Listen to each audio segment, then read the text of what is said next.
It's December 10th, 2019. My mates and I are all 12 years old, and I am super fucking excited for my formal that's on this particular night. I remember 2 weeks before I'd organised the clothes that I was going to wear, like what I was going to be wearing on this night, and I'd also organised what car I was going to be showing up in. So my pop has a Peter Brock Ford, I think that's what it's called, and he said that I was allowed to show up in that. So my uncle was going to be driving and he was going to, you know, pull up in that. We're gonna get some photos in front of it. So anyhow, my uncle's driving, my brother's in the passenger seat, and we pull up to the venue where this Year 6 formal's taken place, and we pull up around the side, right? So we get out of the car, and I'm getting photos in front of the car with my uncle and my brother.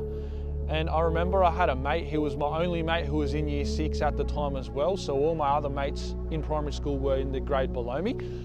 So I remember I called this mate up and I'm like, oh, you should come around the side and we'll get some photos in front of this car. So he comes around and we get some photos in front of the car, you know, all good. We sort of have a bit of a chat around the side, you know, my mate talks to my uncle, I sort of talk to my uncle as well, talk to my brother, and just, you know, they say have a good time, all that sort of stuff. And I say goodbye to them and walk around to the front of the venue, which is where I see this girl who I was sort of talking to. You know, she wasn't like my girlfriend or anything, but I'd hooked up with her a couple of times. I know it's a strange thing to say for a 12-year-old, but I had.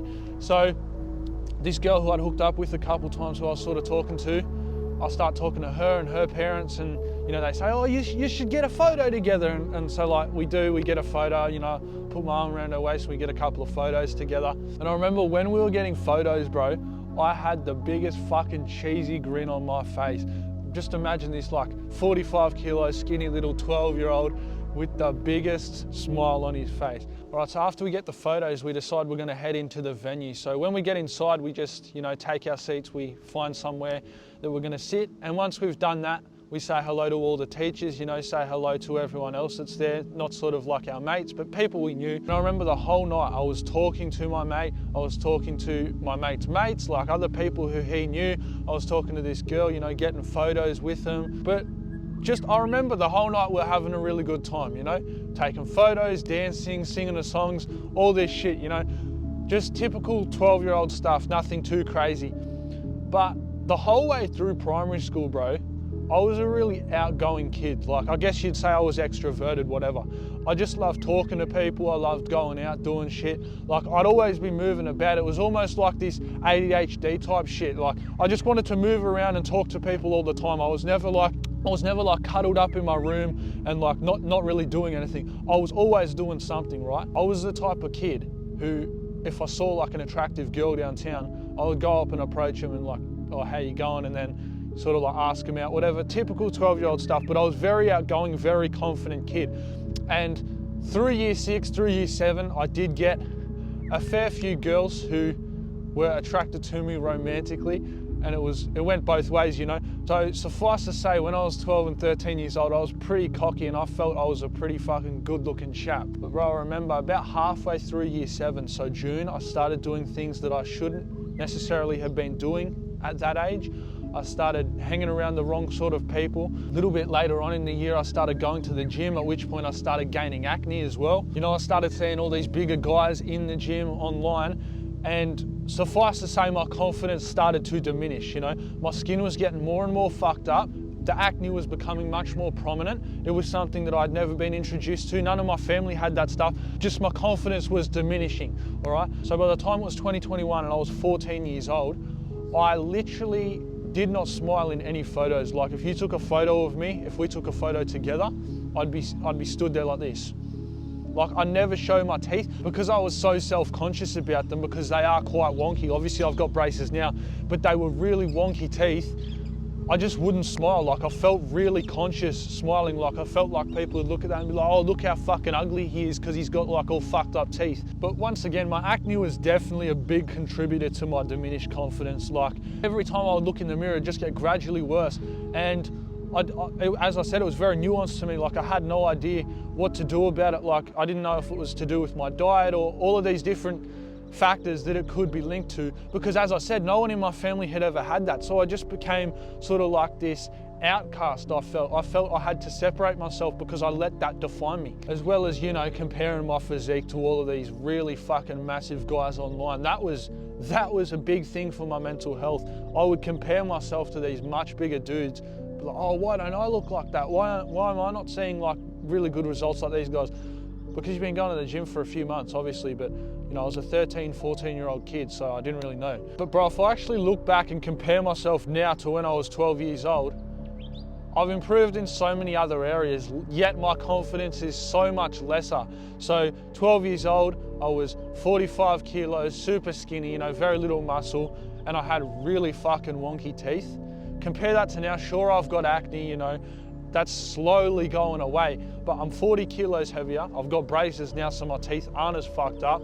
I've seen pretty good financial success for my age. You know, I'm by no means a millionaire or super successful. I've seen some good success online with my personal brand, and I've made a lot of progress in other areas of life, especially mental, but yet I feel less confident than I did when I was 12 years old. Like, no shit, when I was 12 years old, I would literally go up to girls and like say things to them that would just be like, whoa, you wouldn't expect a 12-year-old to say that. And they, you know, they'd go along with it. Like, it wasn't me harassing them or anything. But these days, bro, I just don't have the confidence to do that. Sure, I've done it a couple times, but I don't feel confident doing it anymore because all of these experiences over the past 5 years from that point. And bro, it's crazy how one attribute about ourselves can change, and then our whole perception, like how we define ourselves, completely changes. Like, we let that thing define us. So say in my instance, getting the acne, you know, getting all the pimples on my face, I let that one key attribute define who I was, and so my confidence just went down the fucking drain. Like, it's crazy how much your mental state can shift when you let something bother you. When you have an issue, and instead of just saying, you know, that's a part of life, I'm not gonna let this affect me or how I act, I let it fucking consume me. You know, I did let it affect how I act.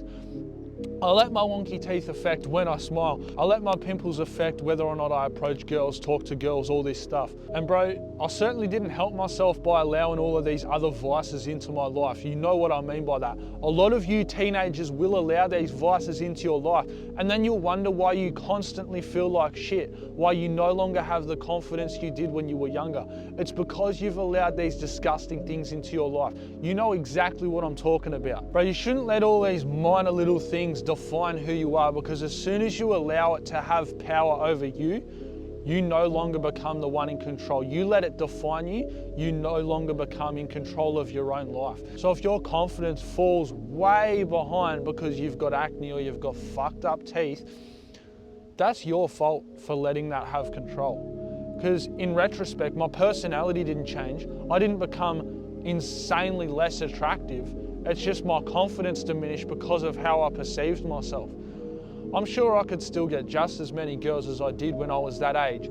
I just don't seek it out, but I also don't really talk to them. Yes, that's certainly a choice that I've made because that's just not what I'm looking for at this point in my life.